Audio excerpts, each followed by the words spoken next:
નમસ્કાર વિદ્યાર્થી મિત્રો, હું ઉપેશ મોદી ઓમ એજ્યુકેશન ઊંઝા ધોરણ 9 ગણિતના વર્ગમાં આપ સૌનું સ્વાગત કરું છું. વિદ્યાર્થી મિત્રો, આજે આપણે જોઈએ સ્વાધ્યાય 6.2 રેખાઓ અને ખૂણાઓનો સ્વાધ્યાય. એમાં દાખલા નંબર 1. આકૃતિમાં AB સમાંતર CD. આ AB રેખા છે, આ CD રેખા છે અને બંને સમાંતર છે. પછી કહ્યું છે CD સમાંતર EF, એટલે કે આ CD રેખા અને EF રેખા એ બંને પણ એકબીજા સાથે સમાંતર છે. તો આના પરથી આપણને એટલો તો ખ્યાલ આવી જાય AB અને CD એ પણ કેવી છે, એકબીજા સાથે સમાંતર જ હોય. પછી આપણને y જેમ z બરાબર 3 જેમ 7 આપેલા છે. અહીંયા આપેલું છે z. y જેમ z બરાબર 3 જેમ 7 આપેલા છે. તો x નું મૂલ્ય શોધો. આ ખૂણાનું મૂલ્ય શોધવાનું કહેલું છે. બરાબર છે. તો z અને y બે આપેલા છે. તો આપણે એક કામ કરીએ, અહીંયા y કરીએ, બરાબર છે, એનું માપ y લઈએ, આનું માપ z, તો બંનેનું પ્રમાણ આપણને એક જ તરફના અંતકોણો હોવાથી 180 બંનેનો સરવાળો મળે. તો અહીંયા વિચારીએ y કેવી રીતે આવે. તો અહીંયા જોઈએ કે બંને સામસામે અભિકોણ થાય છે અને અભિકોણ થાય માટે બંને ખૂણા કેવા હોય, સરખા હોય. માટે જે માપ આનું થયું એ જ માપ અહીંયા આપણને મળશે. પરંતુ આપણે સૌથી પહેલા એના નામ આપી દઈએ.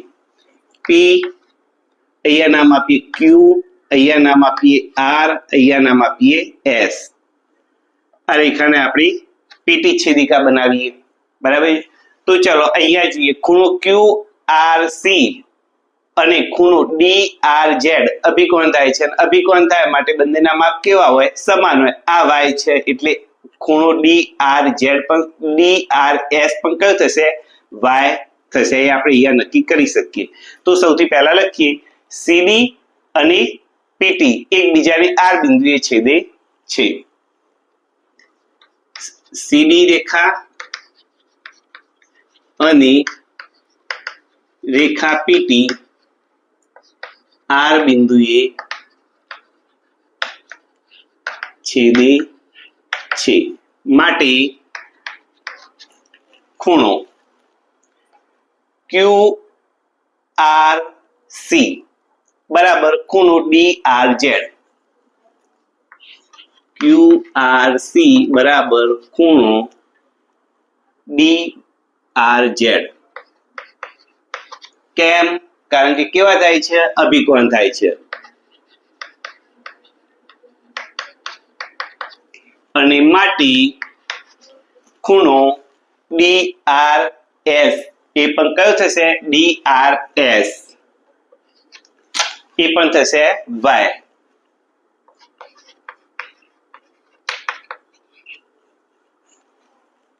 એ પણ થયો y. હવે બીજા નંબરે જોઈએ, ખૂણો DRS એટલે કે y અને ખૂણો RSF છેદિકાની એક જ તરફના અંતકોણ, અને છેદિકાના એક જ તરફના અંતકોણ હોય તો બંનેનો સરવાળો થાય 180. મતલબ y વત્તા z બરાબર 180. તો અહીંયા આપણે લખીએ ખૂણો DRS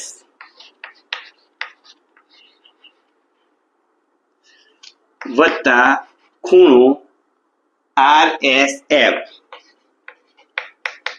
બરાબર 180. કૌંસમાં એનું કારણ લખીએ, છેદિકાની એક જ તરફના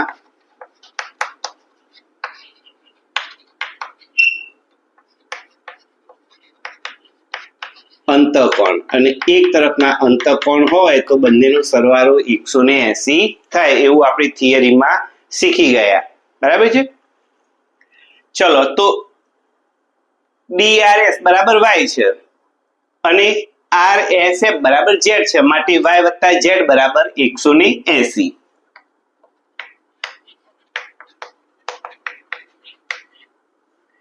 પણ અહીંયા આપણને y જેમ z બરાબર 3 જેમ 7 આપેલા છે. y જેમ z બરાબર 3 જેમ 7 આપેલ છે. YZ નો સરવાળો કરીએ, y વત્તા z બરાબર 3 વત્તા 7 બરાબર 10. હવે y નું માપ શોધવા માટે આપણે શું કરીશું, 3 ભાગ્યા 10 ગુણ્યા 180.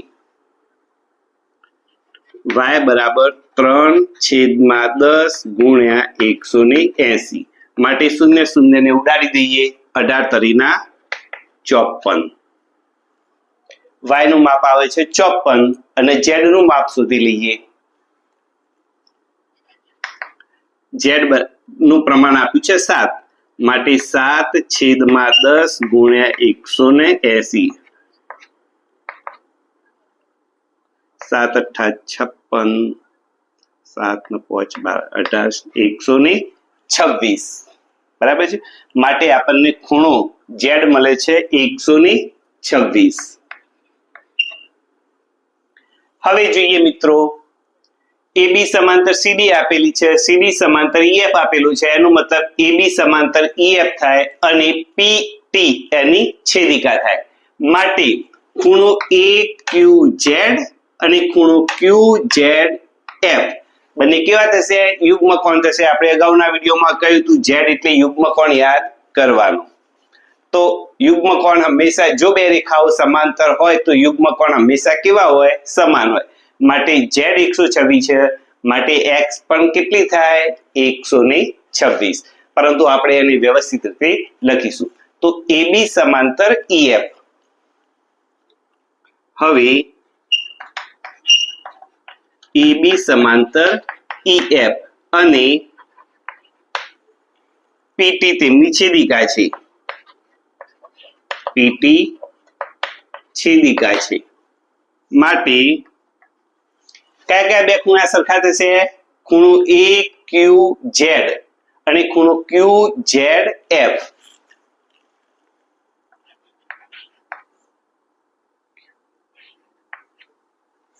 AQZ ની S કારણ કે Z તો માપ આપેલું છે AQS is equal to ખૂણો QSF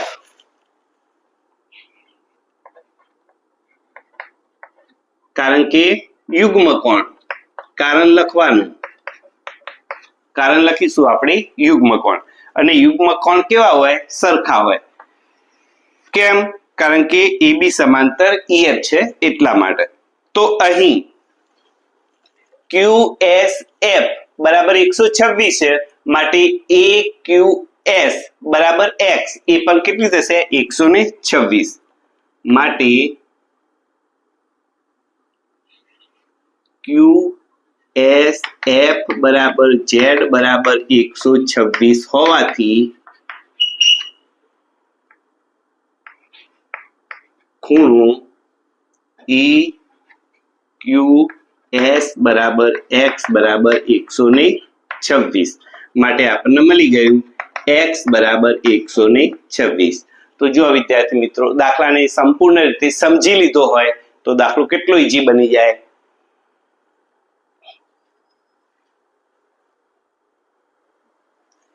દાખલા નંબર 2 આકૃતિમાં AB સમાંતર CD એટલે કે AB અને CD બંને એકબીજા સાથે સમાંતર છે EF લંબ CD EF લંબ CD એટલે કે EF છે એ CD સાથે કાટખૂણો બનાવે છે સમાંતર છે એટલે કે AB સાથે પણ કાટખૂણો જ બનાવે ખૂણો GED બરાબર 126 GED બરાબર 126 એટલે કે આ ખૂણાનું માપ આપેલું છે 126 તો ખૂણો AGE એટલે કે એક તો આને શોધવાનું છે ત્યાં પ્રશ્નાર્થ કરી દઈએ બરાબર છે ત્યાર પછી ખૂણો GEF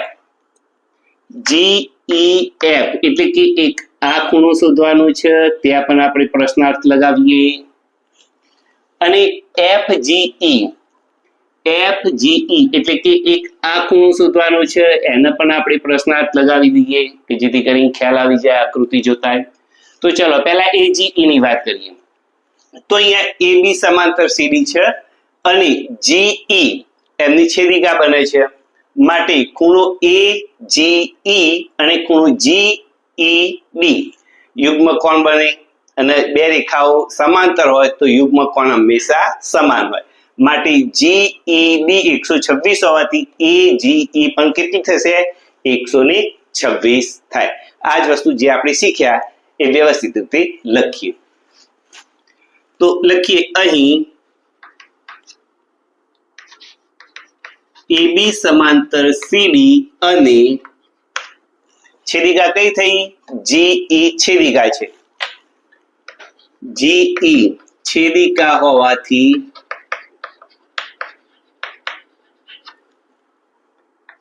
ખૂણો AGE is equal to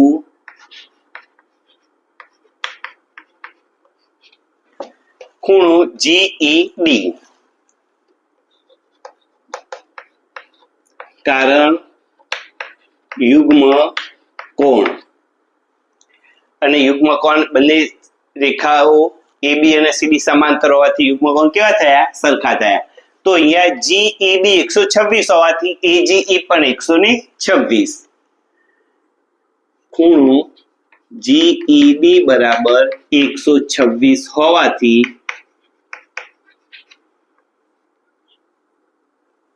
ખૂણો AGE બરાબર 126. આ થઈ ગયો આપણો જવાબ નંબર 1. બરાબર છે. ચલો ત્યાર પછી આપણને કહે છે ખૂણો GEF. GEF તો જો વિદ્યાર્થી મિત્રો આખું GED આપણને આપ્યું છે 126. અહીંયા EF લંબ કયો છે એનો મતલબ ખૂણો FED બરાબર 90 થાય. તો 126 માંથી 90 બાદ કરીએ તો આપણને મળી જાય, કારણ કે બંને ખૂણા કેવા છે? આસન્ન કોણ છે. બરાબર છે. ચલો તો આપણે લખીએ હવે ખૂણો GED બરાબર 126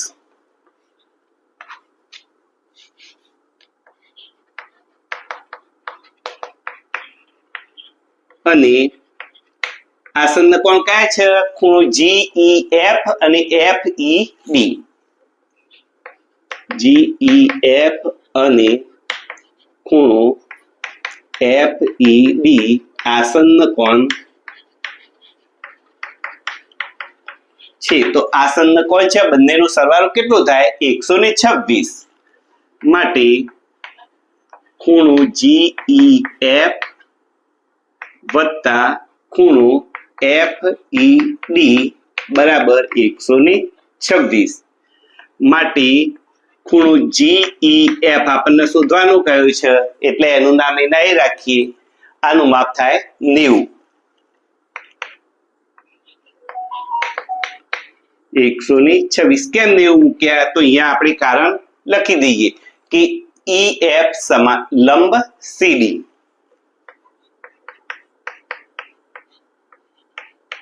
માટે ખૂણો GEF બરાબર 126 માઇનસ 90 બરાબર 126 માંથી 90 જાય તો 36 થઈ ગયું. જવાબ નંબર 2. માટે ખૂણો GEF બરાબર 36. આ થયો આપણો જવાબ નંબર 2. ત્રીજા નંબરે આપણને ખૂણો FGE કયો છે? FGE બરાબર છે. તો અહીં આપણને AGE 126 મળ્યો, AGE બરાબર 126 મળ્યો અને અહીંયા જોઈએ તો AGE અને FGE બંને રેખિક જોડના ખૂણા બને છે અને રૈખિક જોડના ખૂણા બનતા હોય તો બંનેનો સરવાળો 180 થાય. તો અહીંયા આપણે લખીએ ખૂણો AGE અને ખૂણો FGE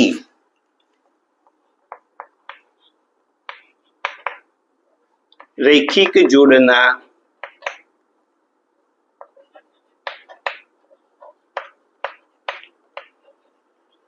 ખૂણા છે અને રૈખિક જોડના ખૂણા છે માટે ખૂણો AGE વત્તા ખૂણો FGE બરાબર 180. એમાં AGE આપણને 126 મળેલો છે માટે અહીંયા લખીએ 126 વત્તા ખૂણો એફ જી ઈ બરાબર 180. હવે 126 ને સામે લઈ જઈએ માટે આપણને મળશે એફ જી ઈ માટે ખૂણો એફ જી ઈ બરાબર 180 માઇનસ 126 બરાબર 54. ખૂણો એફ જી ઈ બરાબર, તો આ થયો આપણો જવાબ નંબર 3. જો વિદ્યાર્થી મિત્રો સમજી લઈએ, આકૃતિ સમજી લઈએ તો ગણતરી સિવાય આપણને સીધો જ ખ્યાલ અહીંયા આવી જાય કે આ 126 આપ્યું છે તો આ યુગ્મ કોણ બને છે માટે પણ 126 અને આ 126 એમાંથી આ 90 છે માટે 126 માંથી 90 કાઢીએ તો આ ખૂણો આપણને મળશે 36 બરાબર. અહીંયા રૈખિક જોડ બને છે, આના ઉપરથી આપણને 126 મળી ગયેલું છે. રૈખિક જોડ એટલે કે બંનેનો સરવાળો 180 થાય, 180 માંથી 126 બાદ કરી દઈએ બરાબર. બિલકુલ સરળ દાખલો થઈ જાય, પણ ક્યારે દાખલો આપણે સમજી લીધો હોય તો નોંધી લેજો. દાખલા નંબર 3. આકૃતિમાં PQ સમાંતર ST એટલે કે PQ અને ST બંને સમાંતર છે. PQR બરાબર 110. PQR એટલે કે આ ખૂણાનું માપ આપણને આપ્યું છે 110. RST બરાબર 130. RST આ ખૂણાનું માપ આપણને આપેલું છે 130. તો QRS મેળવો, તો QRS એટલે કે આ ખૂણો મેળવવો પડે બરાબર છે. તો શું કરીએ વિદ્યાર્થી મિત્રો, આપણે PQ ને સમાંતર અહીંયા એક રેખા દોરીએ એટલે કે રચના કરીએ.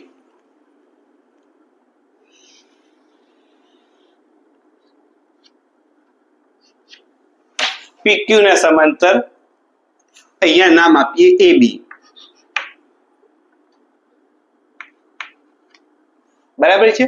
તો PQ સમાંતર AB અને PQ ને ST બંને સમાંતર છે, એનો મતલબ ST સમાંતર પણ AB થાય. તો સૌથી પહેલા આપણે આને વ્યવસ્થિત લખીએ. પહેલા દાખલો સમજી લઈએ આખો કેવી રીતે ગણી શકાશે. તો જુઓ વિદ્યાર્થી મિત્રો, આ 110 આપ્યું છે તો PQ સમાંતર AB લઈએ અને QR ને છેદિકા બનાવીએ. તો છેદિકાની એક જ તરફના અંતકોણ લઈએ તો બંનેનો સરવાળો 180 થાય. તો આ ને આ બંને 180 હોય, 180 માંથી 110 એટલે કે આનું માપ આપણને મળી જાય 70. આ 70 મળી ગયો. હવે ST સમાંતર AB લઈએ અને SR ને આપણે છેદિકા લઈએ. તો આ 130 માટે યુગ્મ કોણ માટે ખૂણો SRA પણ આપણને 130 મળી જાય. આ 130 મળી એમાંથી આપણે 70 શોધી દીધો છે, તો 130 માંથી 70 બાદ કરી દઈએ તો ખૂણો QRS આપણને સરળતાથી મળી જાય બરાબર છે. માત્ર આકૃતિ જોઈને આપણે અહીંયા તર્ક લગાવી શકીએ, પરંતુ અહીંયા AB એક રચના કરવાની છે એ યાદ રાખવાનું. તો આ દાખલાને આપણે વ્યવસ્થિત રીતે બોર્ડમાં લખીએ. પહેલા લખીએ PQ સમાંતર AB રચો કે જેથી PQ સમાંતર AB સમાંતર ST થશે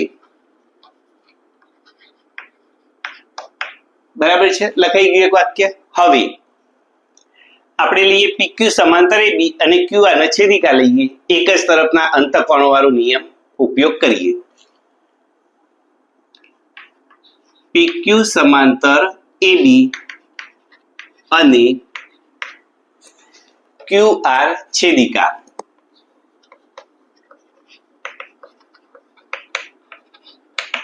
માટે ખૂણો PQR વત્તા ખૂણો QRA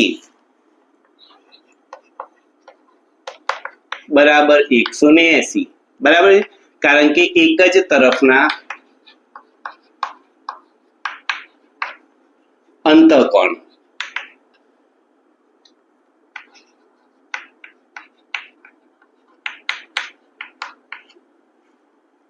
થઈ ગયા.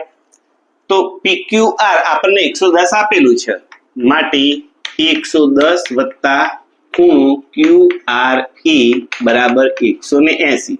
માટે ખૂણો QR એ બરાબર 180 માઇનસ 110 એટલે કે 70. માટે આ ખૂણો આપણને મળી ગયો 70. આકૃતિમાં નોંધી દેવાનું શક્ય હોય ત્યાં સુધી કે જેથી કરીને આપણને સરળતાથી આકૃતિ જોઈને જ ખ્યાલ આવી જાય. હવે ઉપયોગ કરીએ ST સમાંતર AB અને SR છેદિકા. તો ખૂણો TSR અને ખૂણો SRA યુગ્મકોણ બને અને યુગ્મકોણ બને તો બંને કેવા હોય? સમાન હોય. 130 છે માટે આપણને કેટલું મળશે? 130. હવે ST સમાંતર AB અને SR છેદિકા છે માટે ખૂણો TSR ઇઝ ઇક્વલ ટુ ખૂણો SRA. કારણ લખી દેવાનું યુગ્મકોણ. બરાબર છે. હવે TSR 130 હોવાથી SRA પણ 130. ખૂણો TSR બરાબર 130 હોવાથી ખૂણો SRA બરાબર 130. ચલો હવે SR આખી આપણને 130 મળી. બરાબર છે. બંને આસન્ન કોણ છે. એમાં એક ખૂણો 70 છે તો બીજો કેટલો હશે? 130 માંથી 70 જાય એટલો. તો અહીંયા લખી દઈ ખૂણો QRS અને ખૂણો QRA આસન્ન કોણ છે અને SRA બરાબર સુધી 130. ખૂણો QRS અને ખૂણો QRA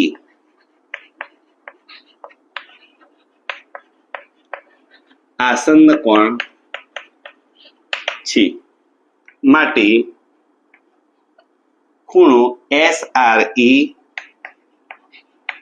બરાબર ખૂણો QRS વત્તા ખૂણો QRA માટે 130 બરાબર QRS શોધવાની છે માટે આપણે એના એ રાખીએ વત્તા QRA એટલે કે 70.